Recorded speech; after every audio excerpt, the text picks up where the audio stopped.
कधी असं झालंय का की कमी खाताय, व्यायामही करताय, तरीही पोटावरची चरबी काही कमी होत नाहीये?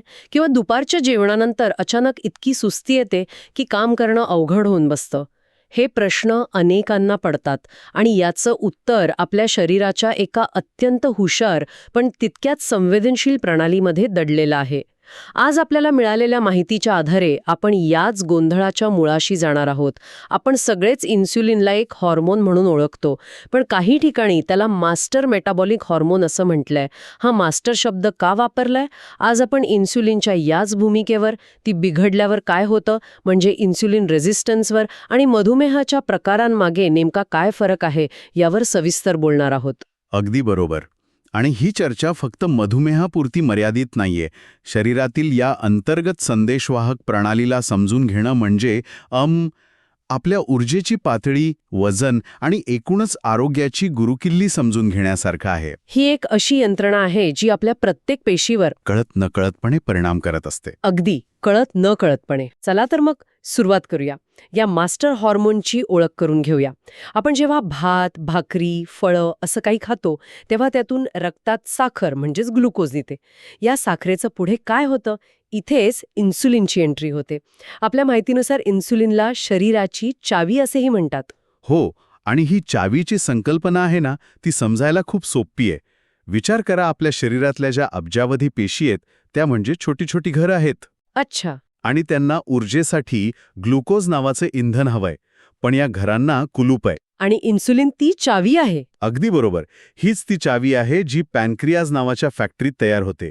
जेवणानंतर रक्तात साखर वाढली की ही चावी रक्तात येते. प्रत्येक पेशीचं कुलूप उघडते आणि साखरेला आत प्रवेश देते. आणि मग आत गेलेली साखर ऊर्जा बनते आणि आपण काम करू शकतो. करेक्ट. हे तर अगदीच सरळ वाटते. पण मग याला मास्टर हॉर्मोन का म्हणायचं? याचं काम फक्त पेशींचं दार उघडण्यापुरतं मर्यादित आहे का? नाही. आणि इथेच खरी गंमत आहे. इन्सुलिन फक्त एक साधा द्वारपाल नाहीये.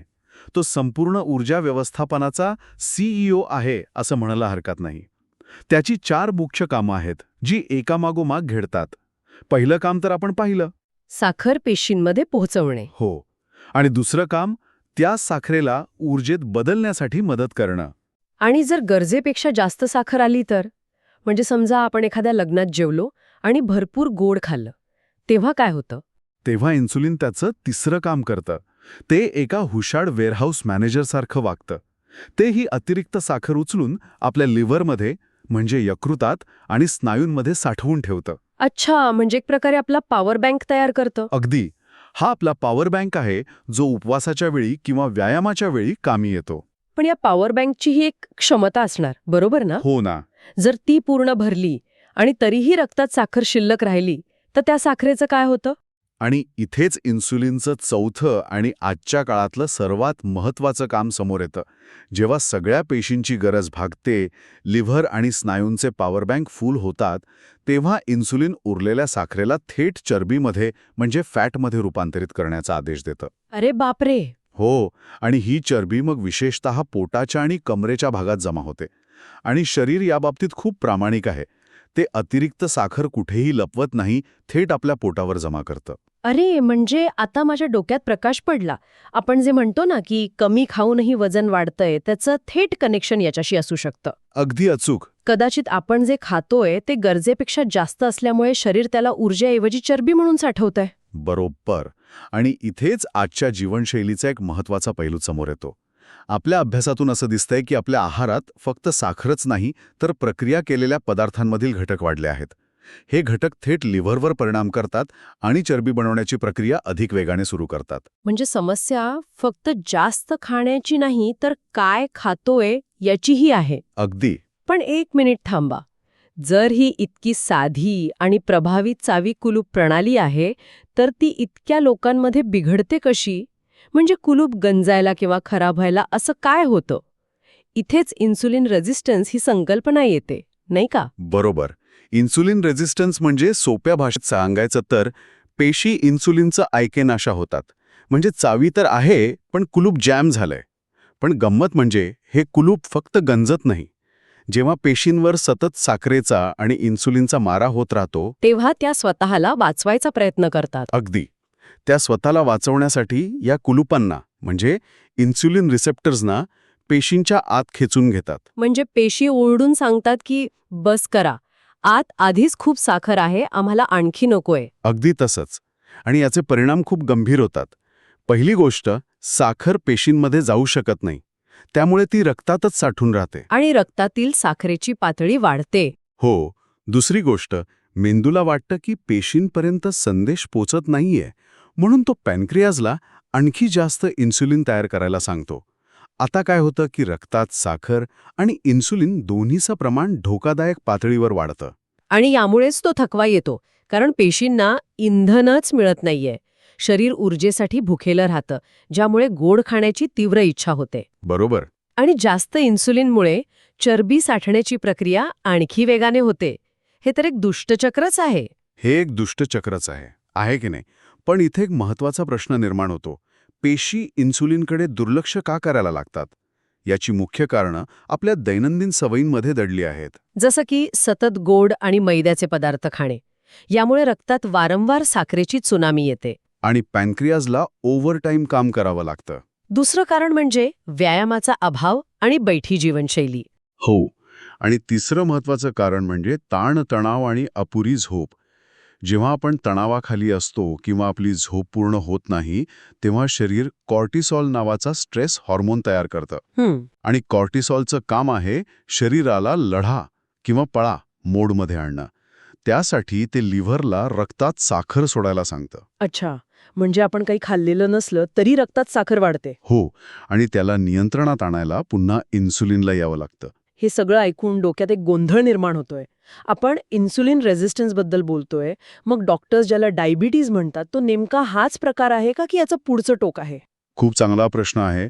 इन्सुलिन रेझिस्टन्स ही मधुमेहाच्या आधीची पायरी आहे. यानंतरची स्थिती येते प्री डायबिटीस. ही एक धोक्याची सूचना आहे. म्हणजे एक वॉर्निंग साईन. हो. याचा अर्थ रक्तातील साखर सामान्य पातळीपेक्षा जास्त आहे, पण इतकीही जास्त नाही की त्याला पूर्ण मधुमेह म्हणता येईल. हे असं आहे जसे की ट्रॅफिक सिग्नल पिवळा झाला आहे. तुम्हाला सावध होण्याची गरज आहे.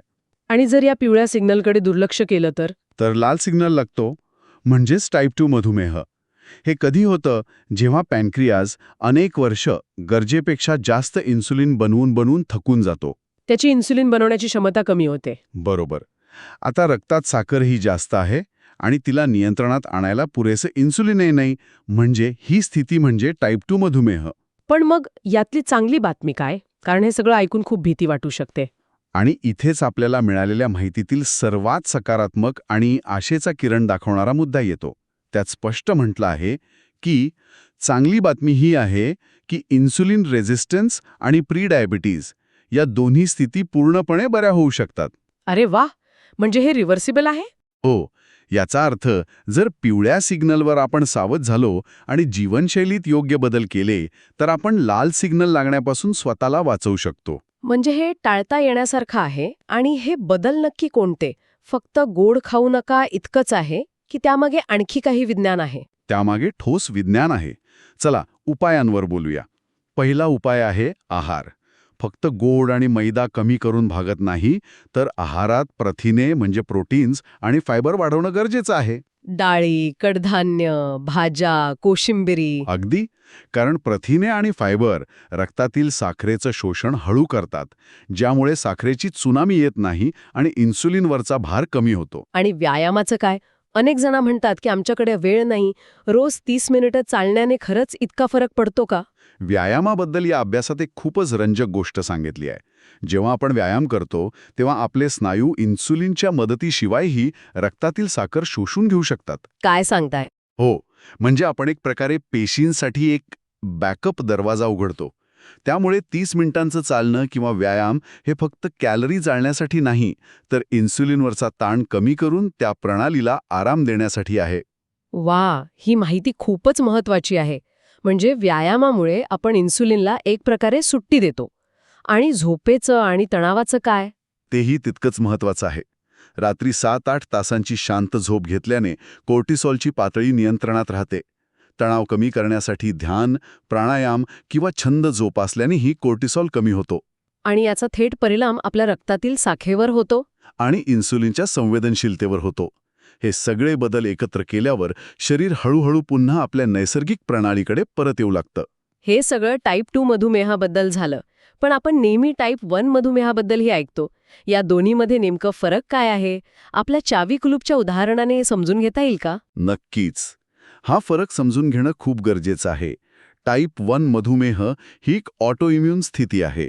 यात काय होतं की शरीराची रोगप्रतिकार शक्ती चुकून इन्सुलिन बनवणाऱ्या फॅक्टरीवरच हल्ला करते. म्हणजे पॅन्क्रियाजमधील बीटा पेशींवर. बरोबर. आणि त्यांना नष्ट करते. त्यामुळे शरीर इन्सुलिन बनवणंच थांबवतं. म्हणजे शरीरात चावीच तयार होत नाही. अगदी. ही समस्या सहसा लहान वयात किंवा तारुण्यात दिसून येते. आता चावीस नसेल तर पेशींचं दार कोण उघडणार? म्हणूनच टाईप 1 मधुमेहाच्या रुग्णांना बाहेरून इन्सुलिनचे इंजेक्शन घ्यावेच लागते. हो, त्यांना पर्याय नसतो. अच्छा, म्हणजे इथे मूळ समस्या इन्सुलिन तयार न होण्याची आहे, जीवनशैलीची नाही. मग टाईप 2 मध्ये नेमकं काय होतं? टाईप 2 मधुमेहामध्ये याच्या उलट परिस्थिती आहे. इथे फॅक्टरी म्हणजे पॅन्क्रियास इन्सुलिन बनवत असते. शरीरात चावी असते, पण पेशी त्या चावीला प्रतिसाद देत नाहीत.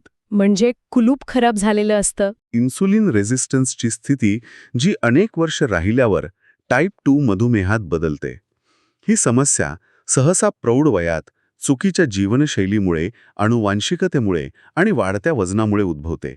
आणि यामध्ये सुरुवातीला गोळ्या आणि जीवनशैलीतील बदलांनी साखर नियंत्रणात आणता येते, बरोबर ना? हो, नक्कीच. म्हणजे हे खूपच सोपं आहे.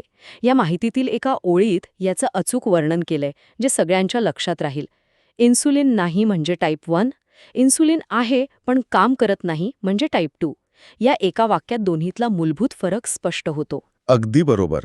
आणि म्हणूनच दोघांचे उपचारही वेगळे आहेत.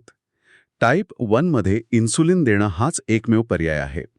तर टाईप 2 मध्ये सुरुवातीला अशा गोळ्या दिल्या जातात ज्या पेशींची इन्सुलिनची संवेदनशीलता वाढवतात किंवा लिव्हरमधून अतिरिक्त साखर तयार होण्याचं प्रमाण कमी करतात. जेव्हा या गोळ्याही काम करेनाशा होतात, तेव्हा टाईप 2च्या रुग्णांनाही इन्सुलिनची गरज भासू शकते. तर आजच्या या सखोल चर्चेतून आपण इन्सुलिनच्या कामापासून ते बिघडण्यापर्यंतचा संपूर्ण प्रवास पाहिला. मला वाटतं सर्वात महत्त्वाचे मुद्दे म्हणजे इन्सुलिन ही आपल्या शरीराची फक्त चावी नाही, तर तो ऊर्जेचा CEO आहे. बरोबर.